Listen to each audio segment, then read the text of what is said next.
नामस्मरण भाग 2 आपण आज श्रवण करणार आहोत। भाग 1 आपण मागच्या महिन्यात ऐकलेला आहे।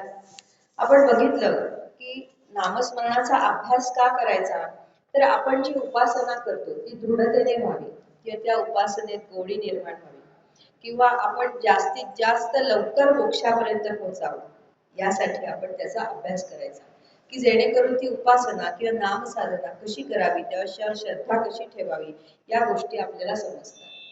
आणि मग नंतर आपण असं बघितलं की नाम साधना हे साधन आहे, हे कशावरून ओळखायचं, तर आपल्याला शास्त्राने 3 गोष्टी पाहायला सांगितल्या। त्या कुठल्या कुठल्या सांगितल्या आहेत, तर म्हणाले ती नाम साधना किंवा जे काही साधन आपण करणार आहोत ते आपल्याला आपल्या ध्येयापर्यंत पोहोचवतं का नाही। आपलं ध्येय काय आहे, नरजन्माचं सार्थक काय आहे, तर म्हणाले मोक्ष मिळवणं। मग तिथपर्यंत मिळवत जाऊ शकतो हे आपण बघितलेलं आहे।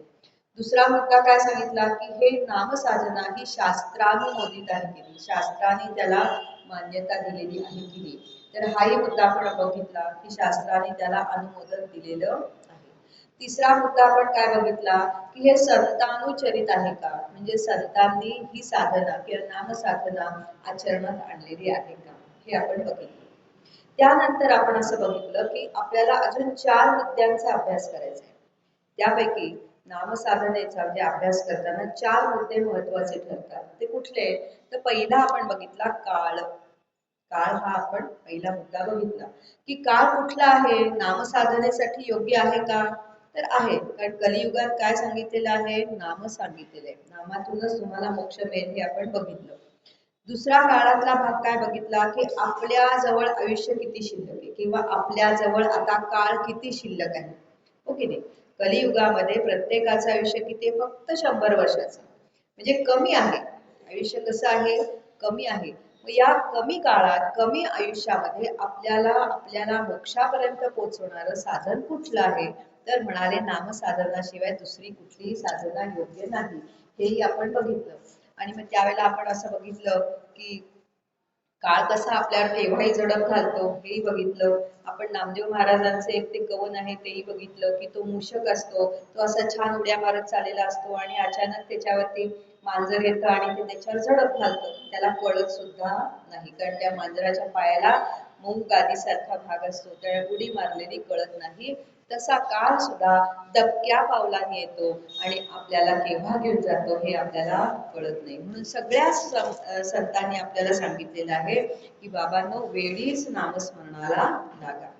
आणि हाच भाग आता आपण पुढे बघणार आहोत की समर्थ रामदास स्वामींनी सुद्धा मनाच्या श्लोकात हे सांगितले, न बोले मना राघवे वीण काही, जनी वाऊगे बोलता सौख्य नाही, घडीने घडी काळ आयुष्य नेतो, देहांती तुला कोण सोडू पाहतो, जय जय रघुवीर समर्थ। केव्हा काळ हा संपतोय कळत नाही, घडीने घडी काळ आयुष्य नेतो, प्रत्येक क्षणोक्षणी आपल्याला हे समर्थ रामदास स्वामींनी सुद्धा सांगितले। जनी वावगे बोलता सौख्य नाही, वावगे म्हणजे उगीच इतर गप्पा मारत बसतो आपण, चॅटिंग करत बसतो, गॉसिपिंग करत बसतो, ते करत बसण्यापेक्षा नामस्मरण करा, कारण काळ कधी झडप घालेल सांगता येत नाही। पण मनुष्याचं कसं असतं, आत्ता आम्हाला वेळ नाही, आम्ही निवृत्तीनंतर करू, काही हरकत नाही, निवृत्तीनंतर तर करायचंच आहे, पण त्याची सवय पण पाहिजे ना। आणि निवृत्तीनंतर कसं होतं माहितीये का, आपण म्हणतो आम्हाला भरपूर वेळ मिळेल, पण नाही मिळत हो। माझाच अनुभव आहे, तुमचा सगळ्यांचाच अनुभव आहे, निवृत्तीनंतर उलट आपण जास्ती बिझी होतो, आपली नातवंड असतात ती सांभाळायला लागतो, त्याच्यात वेळ जातो, ही तर गोष्ट आहेच आहे। आणि आपला देह, या देहाच्या अनेक व्याधी सुरू होतात, आज काय हा गुडघा दुखतोय, उद्या तो गुडघा दुखतोय, आज काय ह्या मोती डोळ्याचं ऑपरेशन आहे, उद्या त्याचं आहे, आणि काय होते आणि काय होते, म्हणजे देहसेवा सुरू होते, देवसेवा होत नाही असं सांगितलंय।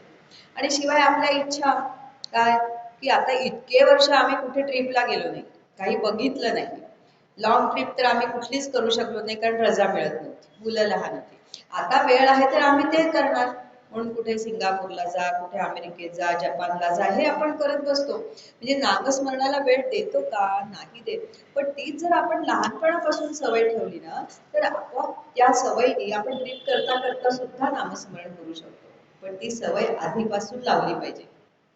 नाहीतर मग असं होतं की ते प्रवचनाला जा म्हणतायत लोक, घरातली निवृत्त झालायत, पण ते प्रवचनकार काय बोलतात ना हेच कळत नाही, कारण आता आमच्या कानाला ऐकायला कमी येतं. मग काय उपयोग तिथे जाऊन, असं होतं. डोळ्याला दिसत नाही, पायाने चालवत नाही, गुडघे दुखतात, तिथपर्यंतही जात नाही. आता ट्रॅफिकचं तर कारण सगळ्यांनाच आहे की ट्रॅफिकमुळे आम्ही कुठेही जाऊ शकत नाही. आणि आपले दात आहेत तरच आपण स्पष्ट बोलू शकतो, नाहीतर काही आहे का? नाही. ते एका सुभाषितात फार सुंदर म्हटलंय त्या सुभाषितकरांनी, म्हणाले ही जी जिव्हा आहे ना, ही खूप छान नाम घेते. रामाचं नाम, भगवंतांचं नाम अगदी खूप छान घेते, मधुरतेने घेते, गोड वाटतं ऐकायला. म्हणून तिच्या भोवती हे 32 दात म्हणजे 32 ब्राह्मण येऊन बसलेले आहेत. त्या जिभेच्या भोवती 32 ब्राह्मण येऊन बसलेत. कशासाठी? अगं जिभे, तू भगवंतांचं नाम खूप सुंदर घेते, सुमधुर तुझं आहे गाणं, आम्हाला खूप ऐकायचंय, तू नाम घे, नाम घे. पण ही जिव्हा काही त्यांच्या बोलण्याकडे लक्ष देत नाही. ती बाकीच चर्चा करत बसते, प्रपंचाच्या गप्पा मारत बसते, संसाराच्या गप्पा मारत बसते. शेवटी हे ब्राह्मण एक एक एक एक म्हणतात, जाऊ दे, ही आता काय राम नाम घेत नाही, हिचं गोड नाम आपल्याला ऐकायला येत नाही, ऐकायला मिळत नाही, जाऊ दे, आता आपण आपलं निघून जावं. म्हणून एक एक एक एक दात निघून जायला लागतात. आणि अशा तऱ्हेने 32 दात निघून जातात. मग ही जिव्हा म्हणते, अरे आता हे सगळे गेले, ते होते म्हणून तर माझी शोभा होती, हो की नाही, मला छान प्रौढी मिळवता येत होती, मी बोलत होते ना, आता आपण नाम घ्यायला लागूया, म्हणजे मग आता म्हणाले हे सगळे ब्राह्मण परत येते. म्हणून ती आता नाम घ्यायला लागते. ती कशी घेते? अले लाम, अले लाम, लाम लाम, अले अले, अले कुतन कुतून कुतून आलेले, असं काहीतरी बोलायला लागते. कारण का? ते 32 ब्राह्मण बसलेले असतात, तिच्या लक्षात येते, तिला वाटतं मीच बोलणार आहे, पण 32 ब्राह्मण असते, 32 दात होते, म्हणून ती जिव्हा चांगली स्पष्ट बोलू शकत होती. म्हणून हे माणसाने लक्षात घ्यायला पाहिजे की जोर दात आहेत ना मुखात, तोवरच भगवंतांचं नाम चांगलं घेता येतं आणि घ्यावं असं सांगितलं. म्हणून सांगितलंय प्रतिश्वासम, प्रत्येक श्वासाकडे प्रतिश्वासम, नाम घे. कसं घे? सविश्वासम, विश्वासाने घे. काय विश्वास पाहिजे? की हे नामच मला तारून नेणार आहे, हे नामच मला मोक्षापर्यंत पोहोचवणार आहे, असा विश्वास ठेव. म्हणून म्हटले प्रतिश्वासम, प्रत्येक श्वासाकडे सविश्वासम रामम वद दिने दिने. ओ विश्वासम, तुला विश्वास आहे का? कसला? पुनश्वासम आगमिष्यति वा नवा, पुढचा श्वास येणार आहे याची खात्री आहे का? खात्री असेल तर बस बाबा, काही आमचं काही म्हणणं नाही, पण खात्री आहे का पुढचा श्वास येईल का? नाही. नाही. म्हणून म्हणाले प्रतिश्वासम सविश्वासम रामम दिने, रामम वद दिने दिने असं सांगितलं. आणि म्हणून आपले महाराज सुद्धा सांगतात की प्रत्येक क्षण नामात घालवायला शिका, तरच अंतिम वेळी, अंतिम क्षणी मुखामध्ये राम नाम येईल, त्याची सवय राहील. कारण अंतिम क्षणी नाम येणं हेच महत्वाचं आहे ना, अंतिम क्षणी नाम येणं हेच महत्वाचं आहे. म्हणून म्हणाले त्या भगवंतांचं नाम घ्या, कारण तो भगवंत कसा आहे? नित्य आहे, निरंतर आहे, शाश्वत आहे, त्याच्याच हातात सगळी सत्ता आहे. आणि आपण या प्रपंचाच्या गप्पा मारत बसतो. हा प्रपंच कसा आहे? अशाश्वत आहे, हो की नाही? काही आहे का त्यात खरं? आज आहे तर उद्या नाही. आपला देह सुद्धा काही खरा नाही. म्हणून महाराज असं म्हणतात की तो परमेश्वर, तो सत्य आहे ना, त्याचंच फक्त नाम घ्या, त्याचंच सतत स्मरण करत बसा. म्हणून म्हटले नाम सदा बोलावे, गावे भावे जनासी सांगावे, हाची सुबोध गुरूंचा, नामा परते न सत्य मानावे. महाराजांनी कधीच नामाशिवाय राहिले नाहीत. जसं त्यांना बोलायला यायला लागलं तेव्हापासून ते राम राम म्हणत आले. रामावरती, राम नामावरतीच ते बोलत आले. शेवटपर्यंत त्यांनी राम नामच गायलं. म्हणजे नाम, भगवंतांचं नाम मी त्यांनी डोळ्याने पाहिलं, कानाने ऐकलं, मुखाने बोललं, मनाने कल्पिलं आणि बुद्धीनं चिंतिलं. पूर्ण अहंकार विरहित अशी त्यांची अवस्था होती. पूर्ण नामालाच त्यांनी काया वाचा मनाने सत्य मानलेलं होतं. आपण कुणाला सत्य म्हणतो? या प्रपंचाला सत्य म्हणतो. पण श्री महाराज म्हणतात नामाशिवाय सत्य दुसरं काहीही नाही. म्हणून म्हणाले नाम घ्या. मग संसार कधी करायचा? संसार सुद्धा करायचा आहे. तुम्हाला कोणी संसार सोडून जा असं म्हणत नाहीये, पण म्हणाले काय आहे? नामात रंगुनिया व्यवहारी सर्व भोग सेवावे, हाची सुबोध गुरुचा नाम भोगा संगे कुठे न गुंतावे. महाराज म्हणतात सगळे व्यवहार करा, सकाळी उठल्या जेवा, चहा प्या, खा प्या, काय तुमचं देणं घेणं असेल आणि कुठे जायचं असेल सगळीकडे जा, पण रामाच्या नामामध्ये रंगून जा आणि त्या व्यवहारात गुंतून पडू नका. मी आज काय केलं काय नाही केलं, काय खाल्लं काय नाही खाल्लं याच्यावर चर्चा, कारण काय होतं आपण त्या विषयांची चर्चा करत असतो. आज आमटी फार सुंदर झाली होती, दिवसभर त्या आमटीचं स्मरण करतो. तसं करायचं नाही, त्या विषयांमध्ये अडकून पडायचं नाही, गुंतून पडायचं नाही. नाहीतर मग आपल्या मनात अनेक वासना निर्माण होतात आणि ही वासनाच आपल्याला पुन्हा पुन्हा जन्म घ्यायला लागते. कारण वासनेची जर पूर्ती झाली नाही तर मनुष्य काहीही करू शकतो. तो खोटं बोलतो, पाप करतो, हिंसा करतो, म्हणजेच त्याच्या हातून पाप घडतात. म्हणून म्हटलं या वासनेची गाठ कापून टाकायची. ती कशाने कापायची तर म्हणाले भगवंतांच्या नामाने, भगवंतांच्या अनुसंधानाने. अनुसंधान कसं करायचंय तर म्हणाले भगवंतांचं नाम. बघा परीक्षित राजाने शुक भगवंतांना विचारलं, म्हणजे आधी शुक भगवंतांनी परीक्षित राजाला सांगितले काय, अनेक नरकांची नावं सांगितले. त्या नरकांमध्ये एकेका नरकात कुठलं पाप केल्यावर कुठल्या नरकात जावं लागतं हे सांगितलं. त्या नरकात गेल्यावर कुठल्या यातना, कुठल्या शिक्षा भोगायला लागतात हे सांगितलं. त्यावेळेला परीक्षित राजा म्हणतो, पण मग मनुष्याला ही नरक यातना भोगायलाच लागू नये याकरता त्यांनी काय करावं. त्यावेळेला शुक भगवंत म्हणाले त्यासाठी त्यांनी प्रायश्चित्त घ्यावं. काहीतरी चूक झाली, काहीतरी पाप झालं की त्या पापाला प्रायश्चित्त आपल्या शास्त्रात दिलेलं आहे, हो की नाही. म्हणजे काही वेळेला सांगतात की जा तुम्ही गंगेत स्नान करूया म्हणजे तुमच्या पापाचं क्षालन होईल, हो की नाही. ठीक आहे, तो गेला गंगेत स्नान केलं, पापाचं क्षालन झालं, संपला विषय. पण परीक्षिताचा विषय प्रश्न पुढचा आहे.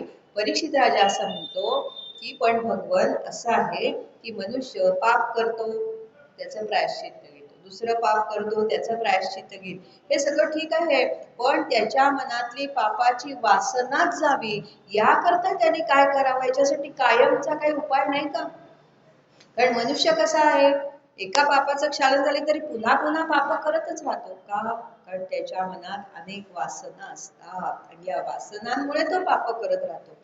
म्हणून म्हणाले याच्यासाठी कायमचा उपाय नाही का. त्यावेळेला शुक भगवंत म्हणाले हो आहे. ज्याप्रमाणे डॉक्टर लोक कॅन्सरची गाठ असते की नाही, ते म्हणतात गाठ ती कापून टाका, कापून टाकली की मग तो कॅन्सर सबंध देहात आपल्या पसरत नाही. त्याप्रमाणे आहे म्हणाले की वासनेची गाठ तिथेच तोडून टाकायची आहे आणि मग त्यासाठी उपाय काय, नामस्मरण. पण ही वासना निर्माण कशाला होते तर त्या विषयांच्या ठिकाणी आपण अडकून बसतो म्हणून. म्हणून त्या विषयांमध्ये थांबायचं नाही, गुंतायचं नाही, मागचा भूतकाळ आठवायचा नाही. थोडक्यात काय, मागचा भूतकाळ म्हणजे एक तासापूर्वी काय घडले हेही नाही आठवायचं, नाही तर भूतकाळ म्हणजे अगदी खूप 10-12 वर्षापूर्वीचं नाही, ते तर नाहीच आठवायचं. कुणी आपल्याला टोचून बोललं विसरून जायचं, नाहीतर आपण तेच एक वाक्य सगळ्या मैत्रिणींना सांगत बसतो, सगळ्या नातेवाईकांना सांगत बसतो आणि तेच वाक्य तीच व्यक्ती आपल्या डोक्यात ठाण मांडून बसते आणि मग आपल्या मनात द्वेष मत्सर निर्माण होतो. मला असं बोलली काय, आता हिला एकदा कधीतरी इंगा दाखवलाच पाहिजे. अशा तऱ्हेने आपलं जन्म मरण जे आहे ना ते चुकत नाही. म्हणून म्हटले वासनेची गाठ इथेच कापून टाकायचे. म्हणून नाथ महाराजांनी खूप छान सांगितले, सुख कशात आहे हे नाथ महाराज म्हणतात. ते असं म्हणतात, सुख एक आहे हरी आठविता, सुख एक आहे हरी आठविता, इतर जपता दुःख बहु, इतर जपता दुःख बहु, सुख एक आहे हरी आठविता, सुख एक आहे हरी आठविता, सारे दीन करा संसाराचा हेत सारे दीन करा संसाराचा हेत परी भजनी प्रीत असो द्यावी सुख एक आहे हरी आठविता सुख एक आहे हरी आठविता शांती ब्रह्मश्री एकनाथ महाराज की जय. इतर कुठल्याही गोष्टींची चर्चा ही दुःखदायकच आहे. म्हणून नाथ महाराज म्हणतात सारे दीन करा प्रपंचाचा हे तर प्रपंच करा पण हरिभजनावरती पण प्रीती राहू देत प्रेम राहू देत. फक्त आपण काय करतो या प्रपंचावरतीच प्रेम करत राहतो. किती त्याच्यासाठी कष्ट घेतो की नाही. सकाळपासून काय आदल्या दिवसापासून ठरलेलं असतं उद्या सकाळी उठल्यावर काय करायचं भाजी काय करायची मग उठलं की आधी ते पटापटा सगळं करायचं. देवापुढे जाऊन आपण उभं राहूच शकत नाही.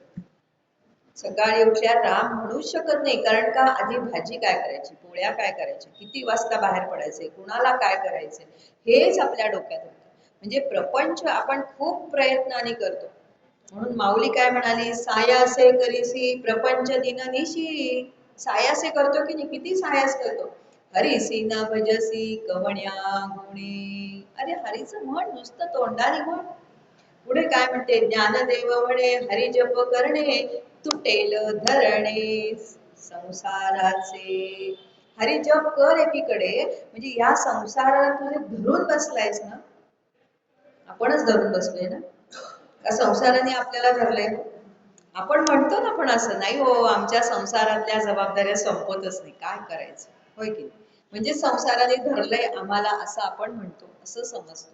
पण तसं नाहीये आपणच संसाराला धरून बसलेलो आहोत.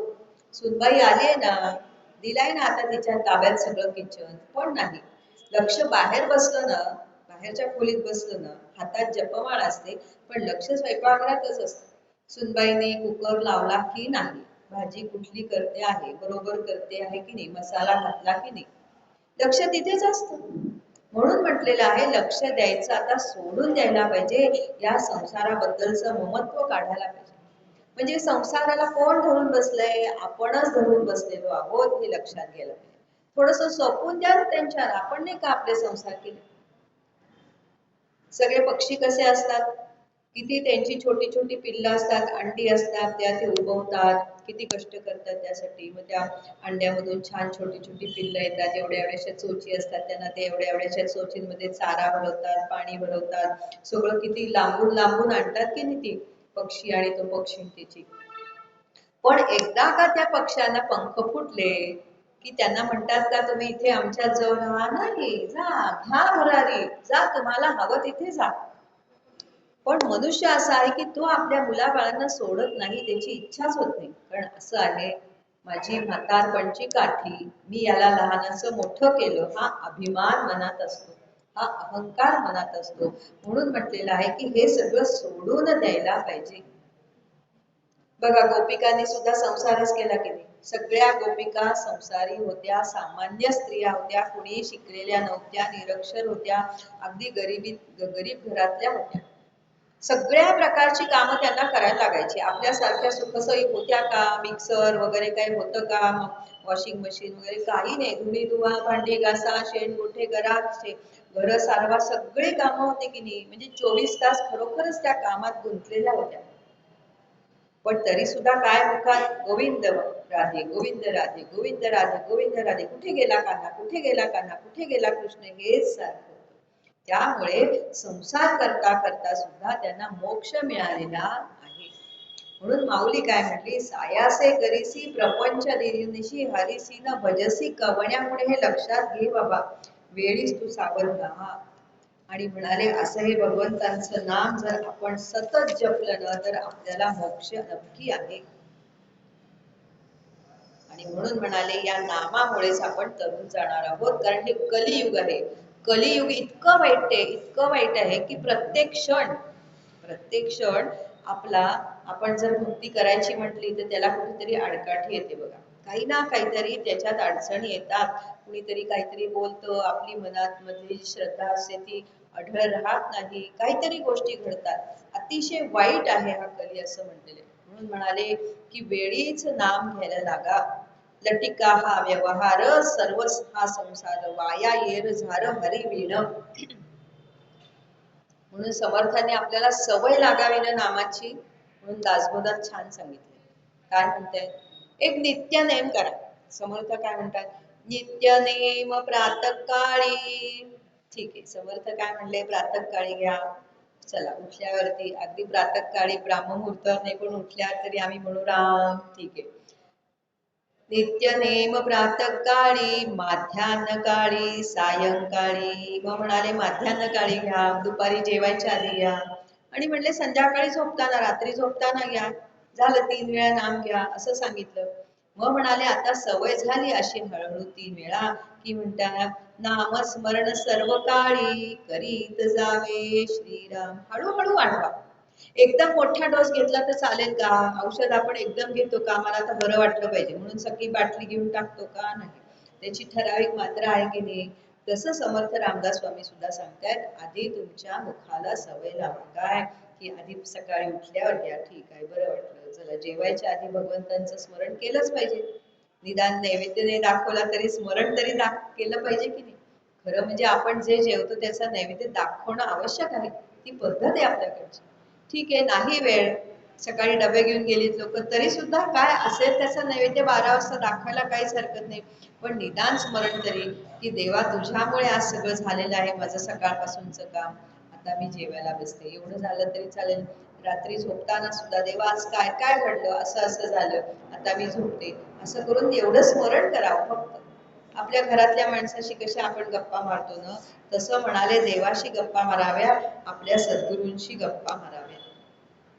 आणि म्हणून समर्थ म्हणतात, घटका गेली पळे गेली तास वाजे जणाना, घटका गेली पळे गेली तास वाजे जणाना, आयुष्याचा वेळ जातो राम कारे म्हणाना, आयुष्याचा काळ जातो राम कारे म्हणाना, आयुष्याचा नाश होतो राम कारे म्हणाना, राम कारे म्हणाना.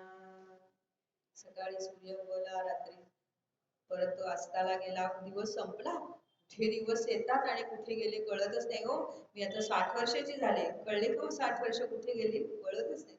इतका भराभर वेळ चाललेला आहे. म्हणून म्हटलंय या कलियुगात नामस्मरणाला महत्व काय आहे, वेळ कमी आहे. म्हणून म्हणाले नामस्मरणच करा असं सांगितलेलं आहे. अशा तऱ्हेने आपण आता नामाचा महिमा, याच्यासाठी काळ हा एक मुद्दा बघितला की काळ योग्य आहे ना, आहे. कुठला काळ आहे, कलियुग आहे, कलियुगात नामस्मरणाला महत्व आहे आणि आपल्याला वेळ कमी आहे, वेळ कमी आहे. म्हणून झटपट पैसा जसा असतो ना, तसं झटपट मोक्ष मिळवायचा असेल तर म्हणाले नामस्मरणाला महत्व द्या. आता नामस्मरणाचा दुसरा भाग आपण बघणार आहोत, तो म्हणजे नामाचा अधिकार. नामाचा अधिकार कसं आहे, प्रत्येक साधनेला काहीतरी अधिकार लागतो. आता ज्ञान मार्गाने जर जायचं असेल, आपल्याला माहिती ज्ञान मार्ग आहे, कर्मयोग आहे, योग मार्ग आहे मोक्ष मिळवण्यासाठी, हो की नाही. त्यातला समजा ज्ञान मार्ग घेतला तर ज्ञान मार्गासाठी काय काय आवश्यक असतं, तर म्हणाले शम दम उपरती तितिक्षा श्रद्धा समाधान, ही आधी 6 गोष्टी यायला लागतात. आणि शिवाय त्याच्या आधी चित्ताची शुद्धी व्हायला लागते. चित्ताची शुद्धी म्हणजे काय, सगळ्या इंद्रियांचं दमन, मनोनिग्रह सगळं जमायला पाहिजे. हे जमतं का आपल्याला, जमत नाही. म्हणजे ज्ञान मार्ग आपल्याला करण्याचा अधिकार आहे का, म्हणजे करू शकतो का, ठरवलं तरी नाही. कर्मयोगात काय आहे म्हणाले, त्याच्यात सुद्धा म्हणाले बऱ्याच अटी आहेत, नियम आहेत. साधी संध्या करायची झाली, गायत्री मंत्राचा जप करायचा झाला तरी तो ब्राह्मण असावा लागतो, त्याची मुंज झालेली असावी लागते. आपल्या स्त्रियांना तो गायत्री मंत्राचा जप करायचे अधिकार नाही. म्हणजे अधिकार आहे का, नाही. कित्येक यज्ञ याग असे आहेत की ते फक्त म्हणे ब्राह्मणांनीच करायचे असतात. कित्येक यज्ञ असे आहेत की ते फक्त क्षत्रियांनीच करायचे. म्हणजे त्यात सुद्धा काही नियम आणि अटी आहेत, म्हणजे आपण त्या सगळ्या अटींमध्ये बसू शकत नाही. आणि तो म्हणाले की विश्वजित नावाचा यज्ञ आहे ना, तो म्हणाले आपल्या प्रभू रामचंद्रांच्या कुळातले रघुराजा, त्यांनी म्हणे 4-5 वेळा केला. तो आपल्याला करायचं ठरवलं तर त्यात असं म्हणतात, विश्वजित यज्ञामध्ये सगळं दान करून टाकायला लागतं. सुतळीचा तुकडा सुद्धा जवळ ठेवायचा नसतो. आपल्यात आहे का एवढी दानत? एक साडी कोणी मागितली तरी आपण देऊ शकत नाही. ओके, नाही माझी साडी, माझं असं लगेच होतं की नाही. फक्त सुतळीचा तुकडा सुद्धा जवळ ठेवायचा नाही असा म्हणे त्यांनी 3-4 वेळा हा विश्वजित यज्ञ केला होता राजा रघुराजाने. मग शेवटी मातीच्या भांड्यांमधून ते स्वयंपाक करून जेवतात अशी कथा आहे. मग हा विश्वजित यज्ञ आपण करू शकतो का? नाही. म्हणजे कर्ममार्ग आपल्याला सोपा आहे का? नाही. यज्ञ करायचा झाला तर यज्ञासाठी पवित्र भूमी पाहिजे, यज्ञ कुंड मांडायला पाहिजे, त्यासाठी सगळी सामुग्री पाहिजे, या सगळ्या गोष्टी पाहिजे. त्या कुणी आणायच्या? नामाला काही लागतं का? काहीही लागत नाही. हातात माळ घेतली तर उत्तम, नाही घेतली तरीही चालतं. एका जाग्याला बसा, असंच काही आहे का? बसलात तर उत्तम, डोळे मिटले तर उत्तम, पण नाही मिटले तरी येता जाता उठता बसता कार्य करता तुम्ही नाम घेऊ शकता. म्हणजे नामाचा अधिकार सगळ्यांना आहे, कुठल्याही जातीच्या माणसाला आहे. स्त्री असू देत, पुरुष असू दे, कुठल्याही जातीचा असू दे, कुठल्याही पंथाचा असू दे, गरीब असू दे, श्रीमंत असू दे, अज्ञानी असू दे, ज्ञानी असू दे, सगळ्यांना नाम घेण्याचा अधिकार आहे. कारण नाम साधना ही सगळ्या संतांनी आपल्यासाठी शोधून काढलेलं साधन आहे.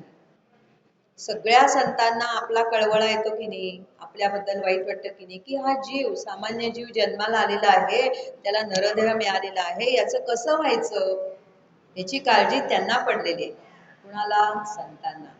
म्हणून त्या संतांनी सगळ्या वेदांचं मंथून काढलेलं हे सार आहे. हे नवनीत आपल्या हातात दिलेलं आहे की बाबा रे, तुम्ही हे भगवंतांचं नाम घ्या. त्यासाठी आपल्या तुकाराम महाराजांनी म्हटले की हे कसं त्यांनी नवनीत काढलं, त्यासाठी तुला काहीतरी त्यांना करावं लागलं ना. तर तुकाराम महाराज असं म्हणतात, संत एकांती बैसले. एकांतात बसल्याशिवाय कुठलाही अभ्यास होत नाही. आपल्याला तर एकांत नकोच असतो. संत एकांती बैसले सर्वही सिद्धांत शोधिले.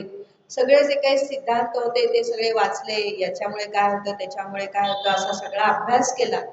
आणि नुसता अभ्यास कसा केला तर म्हणाले ज्ञान दृष्टी अवलोकिले. ज्ञानदृष्टीने त्याचं अवलोकन केलं आणि सार काढले निवडोनी. त्याचं सार आपल्याकडे निवडून ठेवलेलं आहे.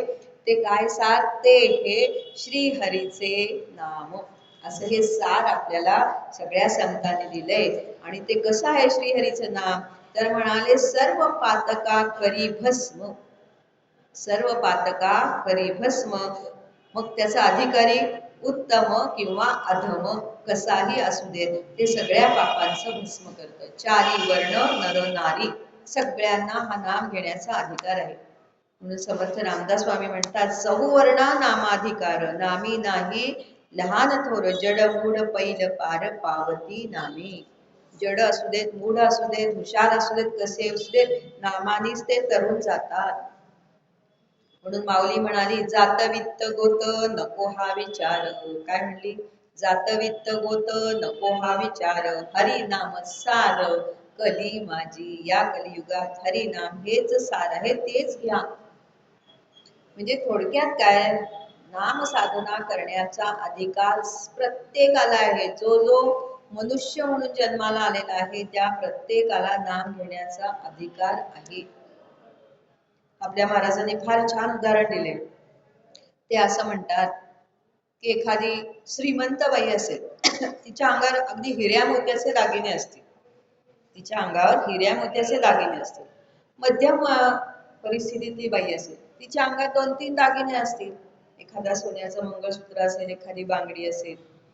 आणि जी गरीब असेल तिच्याकडे काहीच नसेल, पण तरी सुद्धा म्हणाले गरीब असू दे, श्रीमंत असू दे, मध्यम असू दे, प्रत्येक बाईच्या कपाळावर टिकली आहे की नाही?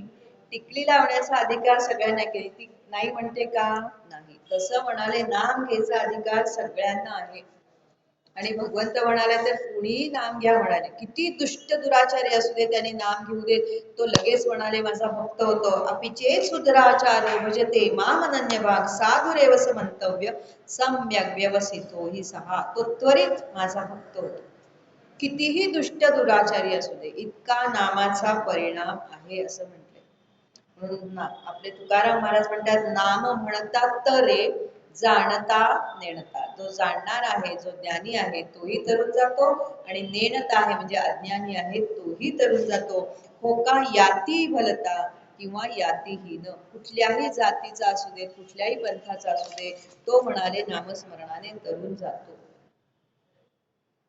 आता हे नाम एका ठिकाणी बसून घ्या असं आहे का? नाही, कुठेही घ्या. आपण मगाशी बघितलं, आपले समर्थ रामदास स्वामी म्हणतात विश्रांतीचे आसन घालून या जपा. खरं म्हणजे मांडी घालून खाली सतरंजीवर आसनावर बसून नाम घ्यायला पाहिजे. पण म्हणाले तुम्हाला ते शक्य नाही ना, ठीक आहे, खुर्चीत बसा, पाय सोडून बसा, खुर्चीवर मांडी घालून बसा, पाय पसरून बसा, सगळ्याला मुभा आहे हो. कशाला नाही असं नाही, अगदी नाही बसवत, पाठ दुखते आमची बसून सुद्धा, तर झोपा म्हणले भगवंत. भगवंत म्हणतात झोपा पण माझं नाम घ्या. म्हणजे तुमचं विश्रांतीचं आसन कुठलं आहे, त्या आसनात बसून तुम्ही नाम घ्या, तुम्हाला जे शक्य आहे. म्हणजे इतकी मुभा दिलेली आहे. पण म्हणाले मंत्र तोची जपा, जपा राम नाम, कारण साधनांचे सार हेची नाम असं म्हटलेलं आहे. ते अतिशय पवित्र आहे. म्हणजे नाम घ्यायला कुठली जातपात लागत नाही, वयाचा प्रश्न येत नाही, कुठे बसला त्याचा प्रश्न येत नाही, कुठलं काम करताना नाम घेताय का घ्या, अगदी रेल्वेत बसलात तरी नाम घ्या, उलट तेव्हा तर घ्यायलाच पाहिजे. कुठल्याही ठिकाणी तुम्ही कुठल्याही वेळी नाम घेऊ शकता असं सांगितलेलं आहे. मग सुतक लागलंय आता आम्हाला, तरी नाम घ्यायला काहीच हरकत नाहीये. त्या सुतकात सुद्धा नाम घेऊ शकता. बाकीची कर्मकांड तुम्ही करू शकत नाही, पण नाम घ्यायला परवानगी आहे. सोयर आलं नाम घ्या, स्त्रियांची अडचण आहे तरी सुद्धा नामाला तिथे नकार नाही. नाम घ्यायला सगळीकडे परवानगी आहे. स्नान संध्या केली का नाही केलं स्नान, काही नाही, झोपेतून उठा आणि नामस्मरण करायला लागा. पारुषाने सुद्धा नाम घेऊ शकता. नाम जप यज्ञ तो परम असं माऊली म्हणते, बाधू न शके स्नानादी कर्म. तुम्ही स्नान करा किंवा न करा, तुम्हाला म्हणाले नाम हे साधन असं आहे की त्याच्यामुळे कुठलीही बाधा होत नाही. उच्च नीच वर्ण नाही येथे, गुणदोष काही, नामा म्हणे सर्व सिद्धांताचा भाव, प्राणियांचे देव कोण जाणे. संत जनाबाई कोण होत्या हो? आता आपण बघूया अधिकाराच्या दृष्टीने. संत जनाबाई कोण होत्या? शूद्र होत्या, जातीने शूद्र होत्या, अडाणी होत्या, अडाणी होत्या. त्यांना वेळ होता का नामस्मरणाला? बसा एका जाग्याला आणि नाम घ्या, असं कधी त्यांना झालं का? कधीच नाही. कारण आयुष्यभर म्हणजे 24 तास दिवसाचे, काय झोपायला 2-4 तास झोपत असतील तेवढ्याच, बाकी संपूर्ण वेळ त्यांचं दास्यत्वाचं काम होतं, दासी काम होतं. कितीतरी काम करायच्या त्या, कितीतरी काम करायच्या. मग त्यांचं काही स्थळ ठरलेलं होतं का नामस्मरण करायचं? नाही. धुणं धुवायला कुठे जायच्या? चंद्रभागेला जायच्या, तिथेही नामस्मरण. भांडी कुठे घासायच्या? तिकडेच घासायच्या, तिथेही नामस्मरण. म्हणजे असं काही आहे का अमुक एक ठिकाणीच नाम घ्यायला पाहिजे असं काहीही नाहीये. आता शेण गोठा करायचा, ते गोठ्यात बसून नाम घेणार, शेणाच्या गौरी करायच्या, हो की नाही? पण नामस्मरण होतं इतकं की त्या गौरींमधून सुद्धा विठ्ठल विठ्ठल नाम यायचं, इतकं त्यांनी नाम घेतलं होतं. इतकं नाम घेतलं होतं की विठ्ठल सतत त्यांच्या डोळ्यासमोरच असायचा. विठ्ठल सतत त्यांच्या डोळ्यासमोर असायचा, 24 तास काम करत असायच्या, पण अखंड नामस्मरणात असायच्या. त्यामुळे ते काम संपलं कधी हे कळायचं नाही त्यांना. पण त्यांना असं वाटायचं की माझ्याच्यानं एकटीच्यानं एवढं काम होत नाही, माझ्या मदतीला कोण येतो? तो विठ्ठल येतो. येत होता का हो विठ्ठल? नाही, नाम घेत होत्या ना, म्हणून ते काम कधी संपलं हे कळत नव्हतं. काम कधी संपलं हे कळत नव्हतं. दळायला बसल्या तरी विठ्ठल विठ्ठल विठ्ठल विठ्ठल. त्यांना असं वाटायचं माझा विठुराया समोर येऊन बसलाय. म्हणजे नामामुळे त्यांचं काम कधी संपलं हे त्यांना कळायचं नाही. आणि काय म्हणायच्या माहिती का त्या विठ्ठलाला? विठ्ठलाला म्हणायच्या तू बस रावळात, मला नाही ना रावळात यायची परवानगी, काही हरकत नाही म्हणाले, तुझं दर्शन नाही ना होत, पण तुझं नाम तर माझ्या जिभेवरून कोणी काढून घेत नाही ना, तुझं नाम माझ्या जिभेवरून काढून घेत नाही ना. कारण तो म्हणाले स्वामी शिक्का आहे. तो शिक्का कसा आहे म्हणाले, आतापर्यंत कितीतरी नाणी आली आणि गेली, सोन्याची चांदीची, हो की नाही, तांब्याची कितीतरी नाणी आली, प्रत्येक राजाप्रमाणे नवीन नवीन नाणी येऊन गेली, आपली सुद्धा 500ची नोट गेली. पण म्हणाले हे नाणं इतकं पक्क आहे आणि ते माझ्या जवळ आहे की ते कोणीही काढून घेऊ शकत नाही, आणि त्याच नाण्यामुळे मी तुझ्यापर्यंत येऊ शकते असं जनाबाई विठ्ठलाला म्हणायच्या. मग जनाबाईंचा एवढा अधिकार होता म्हणून म्हटले नाम कुणीही घेऊ शकतो. गोरा कुंभारांच्या सुद्धा आपल्याला अनुभव आहे की ते मूल तुडवलं गेलं पण नामस्मरण अखंड चालू होतं. पण ते मूल भगवंतांनी आणून दिले. सावता माळी तेही म्हणायचे कांदा मुळा भाजी याच मळा सोडून ते कधीच गेले नाहीत, पंढरीला गेले नाहीत. म्हणजे असं काही नाही की आता आम्हाला तीर्थयात्रेला जायला मिळत नाही, आम्हाला विठ्ठलाचं दर्शन होत नाही, काही जरुरी नाहीये. सुख येतो घरा नारायण, तुम्ही नाम घ्या की नारायणाला तुमच्या घरी यावंच लागतं. आणि म्हणाले नामस्मरण करता करताच आपलं काम करायला चुकलं तर, हो की नाही? आपण मुलांना काय म्हणतो, अभ्यास करायचा आहे ना एकाग्रतेने कर, तुझं लक्ष अभ्यासात असू दे. कशात असू देत? अभ्यासात असू दे, इकडे इकडे भटकू देऊ नकोस. तसंच आपलं पण आहे की नाही, पोळ्या करायच्या म्हणजे पोळ्या करताना पोळीकडे लक्ष दिलं पाहिजे. ती पोळी जळते का नाही, वाळते का काय, किंवा ती कणिक कशी भिजवली का, इकडे लक्ष द्यायला पाहिजे ना. मग आम्ही नामस्मरण करत बसलो तर लक्ष कोण देणार?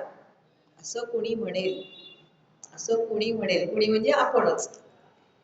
पण तो सुद्धा दोष जर काही आपल्या हातून जर झाला तर तो दोष सुद्धा निघून जातो जर नामस्मरण मुखात असेल तर. स्वयंपाक उत्तमच होतो.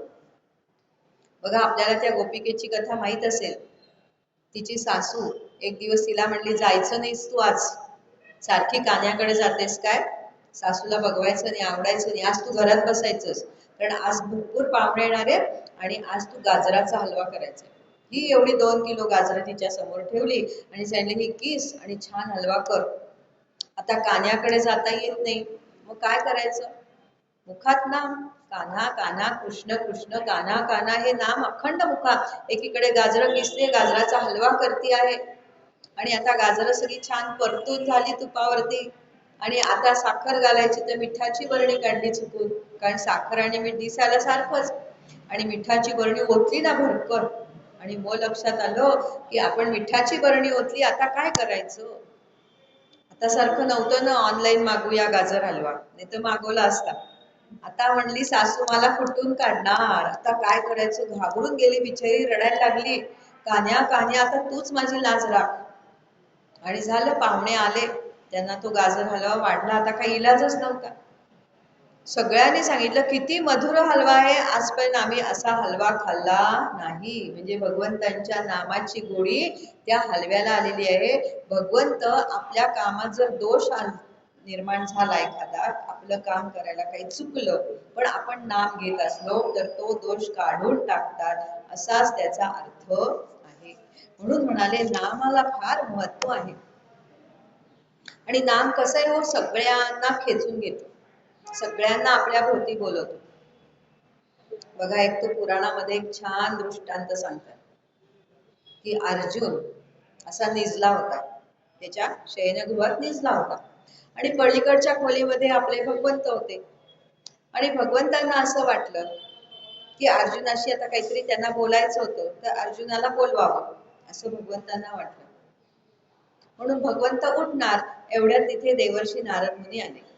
एवढ्यात तिथे देवर्षी नारद मुनी आले. नारद मुनी म्हणतात देवा काय करायचंय, आता तुमच्या मनात काय उठताय कशाला, बसा बसा मी आलोय. अरे नाही रे म्हणाले, मला त्या अर्जुनाशी काहीतरी बोलायचंय म्हणून मी त्याच्याकडे निघाले. नारद मुनी म्हणतात एवढंच ना, मी जातो आणि अर्जुनाला बोलून आणतो. देवा तुम्ही कशाला उठताय? म्हणून नारद मुनी गेले कुठे? अर्जुनाच्या शयनगृहात. अर्जुन गाढ झोपलेला होता, निद्रिस्त अवस्थेत होता, घोरत होता. पण त्या घोरण्यातून सुद्धा म्हणाले काय, गोविंद माधव गोविंद, गोविंद माधव गोविंद, गोविंद माधव गोविंद असं नाम येत होतं. झोपलेला होता ना, त्या घोरण्याच्या आवाजात त्याचा आवाज येत होता. आणि नारद मुनी तो घोरण्याचा आवाज म्हणजे किती खालच्या पट्टीला होता, त्या पट्टीत त्यांनी स्वतःची वीणेची तार लावली, तंबोरा लावला. आपण म्हणतो ना काळी 4 का काळी 5, त्याप्रमाणे त्याच्या आवाजात, त्याचा आवाज इतका खर्जातला होता, त्या आवाजात त्यांनी स्वतःची तंबोरी लावली. कुणी? देवर्षी नारदांनी. आणि ते सुद्धा त्या तालामध्ये गोविंद माधव गोविंद, गोविंद माधव गोविंद असं त्या वीणेवरती तार छेडू लागलेत आणि म्हणू लागले. झालं, ते तिथेच रमून गेले. थोड्याने इंद्रदेव आले. देवा काय चालले? नाही, ते अर्जुनाला बोलवायला नारद मुनी गेलेत. आता अर्जुनाला की मला त्याच्याशी बोलायचं. देवा मीच जातो ना अर्जुनाला बोलवायला. म्हणून इंद्रदेव आले. इंद्रदेवाने बघितलं की अर्जुन मनात मध्ये म्हणजे झोपेत म्हणते गोविंद माधव गोविंद गोविंद माधव गोविंद, आणि त्या तालामध्ये नारद मुनी आता तार छेडतायत. नारद मुनी तार छेडतायत. इंद्रदेवाने लगेच आपला मृदुंग काढला आणि मृदुंग त्या तालावर वाजू लागलेत गोविंद माधव गोविंद गोविंद माधव गोविंद. सनकादिक ऋषी आले, तेही त्या नामामध्ये रमून गेले. अशा तऱ्हेने सगळेजण तल्लीन होऊन गेले हो. म्हणजे भगवंतांचं नाम जर आपण मुखानं आवडीनं श्रद्धेनं घेतलं ना, तर येणारा जाणारा प्रत्येक जण त्या नामामध्ये तल्लीन होऊन जातो. आणि प्रत्येकच जण नाम घेत असतात. भगवान महादेव सुद्धा नाम घेत असतात, मारुती राया पण नाम घेत असतात, आणि देवर्षी नारद मुनी सुद्धा नाम घेत असतात. देवर्षी नारद मुनी तर 24 तासच, मारुतीरायांच्या मुखात तर सततच श्रीराम जय राम जय जय राम. एवढे मोठे दास आहेत. दास आहेत का ते नुसते? रामाचे दास आहेत, पण आपल्यासाठी कोण आहे ते? देवस्वरूप आहेत, तरीही नाम घेतात. आणि महादेव तर काय, देवोंके देव महादेव आहे, तरी राम नाम घेतात. म्हणूनच आपल्याकडे एक जप सांगितलाय बघा, तुम्ही सगळ्यांनी म्हणा माझ्या बरोबर. शंकराचा डमरू बोले श्रीराम जय राम जय जय राम. श्रीराम जय राम जय जय राम. नारदाची वीणा बोले नारायण नारायण नाम.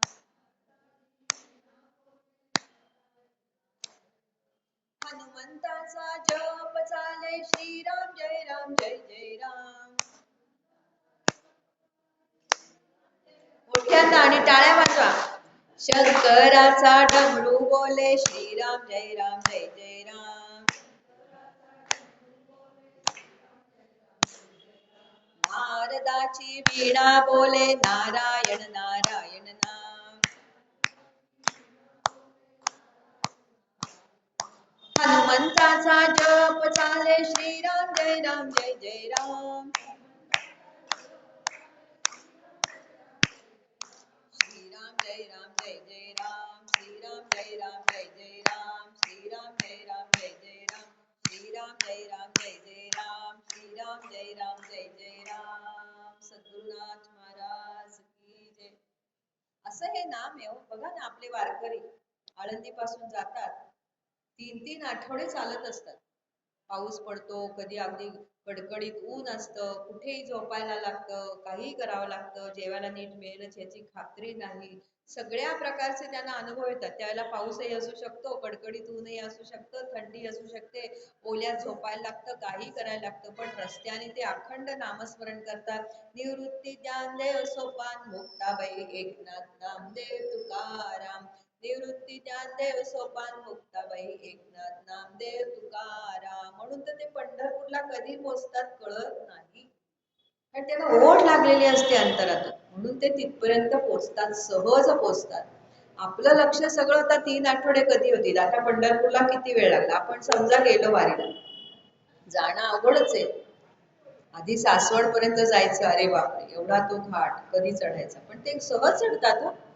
तिथे गेल्या सुद्धा आणि झोपत नाही ते वारकरी, रात्र रात्र भजन करत असतात, प्रवचन कीर्तन चालू असतं पहाटेपर्यंत, उजाडेपर्यंत.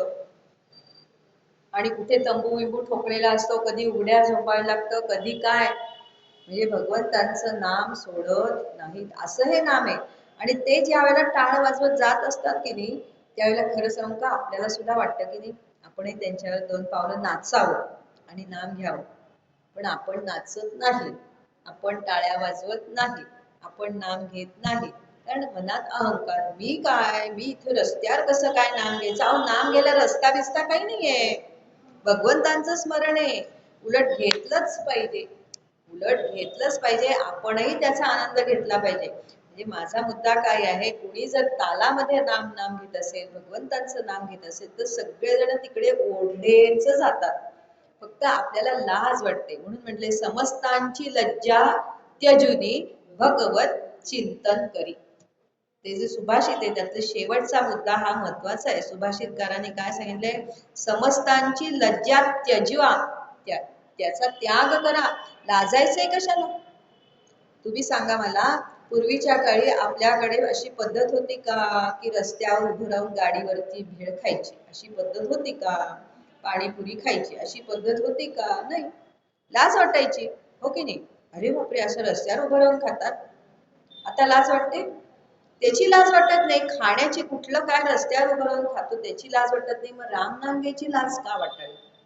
लाज वाटली नाही पाहिजे, कारण भगवंतांचं नाम आहे तेच आपल्याला शेवटपर्यंत पोहोचवतं. म्हणून म्हटले लज्जा सोडून द्या असं सांगितले. राम नाम कुणी घेत असेल तर आपण सुद्धा राम राम म्हणायला पाहिजे, पण आपल्याला लाज वाटते. पुढे मग आता हे राम नाम म्हणाले शुद्धच घ्यायला पाहिजे का? खरं घ्यायला पाहिजे. श्री राम जय राम किंवा काय कृष्ण, हरे राम हरे कृष्ण कृष्ण कृष्ण हरे हरे, राम कृष्ण गोविंद असं स्पष्ट म्हणायला पाहिजे, हे बरोबर आहे. पण तुम्हाला जर का म्हणता येत नसेल, बोबडे असाल तुम्ही, हो की नाही? आता सगळी कृष्णाची मुलं मित्र कसे होते, सगळे लहान होते, बोबडेच होते, आले कुतना म्हणायचे, पण तरी सुद्धा त्यांना मोक्ष मिळालेला आहे. म्हणजे त्या नामाचा जे उच्चार आहे तो उच्चार सुद्धा स्पष्ट यायलाच पाहिजे असं काहीही नाही. पण यज्ञ यागाचं तसं नाहीये, त्याच्या मंत्रांचा उच्चार मात्र स्पष्टच व्हायला पाहिजे, त्या पद्धतीनेच व्हायला पाहिजे. तसा झाला नाही तर त्या यज्ञाचं योग्य फळ मिळत नाही. फळ तर मिळतच नाही, पण विपरीत फळ पण मिळतं. पण तसं नामाचं काहीही नाही. म्हणजे राम नामाचा अधिकार जरी तुम्हाला राम नाम नीट म्हणता येत नसलं तरी सुद्धा घ्यायला हरकत नाही. म्हणजे कुठलाही विधी निषेध नाही, नामाला विधी निषेध नाही. म्हणून तर सगळ्यांना आवडतं ना. हा चला, आपल्याला यज्ञ या करायची परवानगी नाही, आपल्याला जर वाटलं एखादा यज्ञ करावं तर खूप अवघड वाटतं, नाही, कर्मयोग अवघड, योग मार्ग अवघड, ज्ञान मार्ग अवघड, पण रामनाम कसा आहे, सगळ्यांना खुलं आहे. त्यामुळे आपण त्याच्या प्रेमात पडतो असं म्हटलंय, कारण त्याला कुठलाही नियम नाही, कुठलंही बंधन नाही. आपल्या सवडीप्रमाणे आपण घेतो, आपल्या सवडीप्रमाणे आपण घेतो, त्याला कुठली उपाधी लागत नाही. आता वाल्या कोळ्यांनी काय केलं, राम राम नाहीच म्हणता आलं, राम राम राम राम म्हटलं, पण तरी त्याचं राम राम झालेलं आहे. 7 रांजणं भरून पाप होती की नाही, ती सगळी भस्म झाली, ती सगळी भस्म झाली. म्हणजे उलट्या नामे तरला पाल्या असं म्हटलेलं आहे. म्हणजे नाम उलट आलं तरी ते सुलट होतं आपोआप असं सांगितलेलं आहे. आणि म्हणून म्हणाले राम नामाला कुठलाही विधी निषेध नाही, कुणालाही अधिकार आहे, कुणीही रामनाम घेऊ शकतं. आता याच्यानंतर राम नाम घेतलं की तो राम कसा खेचला जातो आपल्याकडे, सुखे येतो घरा नारायण, याची प्रचिती बघायची झाली तर आपली शबरी कितीतरी आहेत उदाहरण. सुदामदेव आहेत, शबरी आहे. शबरीला तिच्या वयाच्या 8व्या वर्षी तिच्या गुरूंनी सांगितलं काय, की बाई ग तू राम राम म्हण, तुला एक दिवस नक्की प्रभू रामचंद्र दर्शन द्यायला येणार आहेत. तिने काय केलं, आपल्या गुरूंवर श्रद्धा ठेवली, विश्वास ठेवला, रामाच्या नामावर विश्वास ठेवला आणि रामनाम घेत राहिली. 1 वर्ष 2 वर्ष अशी 80 वर्ष तिने नाम घेतलं, पण ती कंटाळली नाही. आणि खरोखरच तिच्या मनात कशी भावना होती की माझे प्रभू कसे असतील. बघितलं होतं का तिने प्रभूंना कधी? नाही. तिच्या गुरूंनी वर्णन केलं होतं का? नाही. मग तिने एक प्रतिमा डोळ्यासमोर निर्माण केली की माझे प्रभू कसे असतील, तर बहुतेक माझ्या गुरूंसारखे असतील. माझे गुरु मतंग ऋषी त्यांच्यासारखे असतील, म्हणजे जटा वाढवलेल्या असतील, अंगावर भगवे कपडे असतील, गळ्यात रुद्राक्षांच्या माळा असतील, असा वेश त्यांचा बहुतेक असेल, अशी तिने मनात कल्पना केली. असं सगुण रूप तिच्या डोळ्यासमोर आलं आणि त्याच रूपामध्ये भगवंतांनी तिला दर्शन दिलेलं आहे. म्हणजे जसा भाव तसा देव, पण त्यासाठी अखंड विश्वास आणि रामनाम घ्यायला पाहिजे असं सांगितलेलं आहे. आणि म्हणाले 8 मास मुखसे जप, 8 महिने अखंड मुखाने जप करायचा आहे. मग म्हणाले काय होतं, त्याच्या पुढे ते नाम मुखातून कंठात येतं. ते कंठातलं नाम म्हणाले 16 महिने घ्यायचं, 16 मास कंठू जप. पुढे 16 मास आपण वैखरीने घ्यायला लागलो की आपल्या आपोआप कंठातून यायला लागतं. वैखरी म्हणजे तोंड हालायलाच पाहिजे असं काही नाही, आपोआप कंठात येतं. मग म्हणाले त्याच्या पुढे 32 मास ते कंठातून हृदयात येतं. मग हृदयात आलेलं नाम आपण 32 महिने घेतलं की म्हणाले मनमे रहेन पाप, म्हणजे मगाशी जे म्हटलं की राम नामानी पाप वासना सगळी नाश पावते, तसं आहे. म्हणाले मन में रहे न पाप असं म्हटलेलं आहे. आणि अशा तऱ्हेने ते हृदयातलं नाम हळूहळू नाभीच्या ठिकाणी येतं आणि नाभीमधून ते राम नाम यायला लागतं. आणि म्हणाले अशा तऱ्हेने 32 मास आपण नाभीतून घेतलं तर म्हणाले रग रग बोलणे, 5 वर्ष नाभीतून घेतलं तर म्हणाले रग रग बोले राम, रोमा रोमातून राम नाम येतं.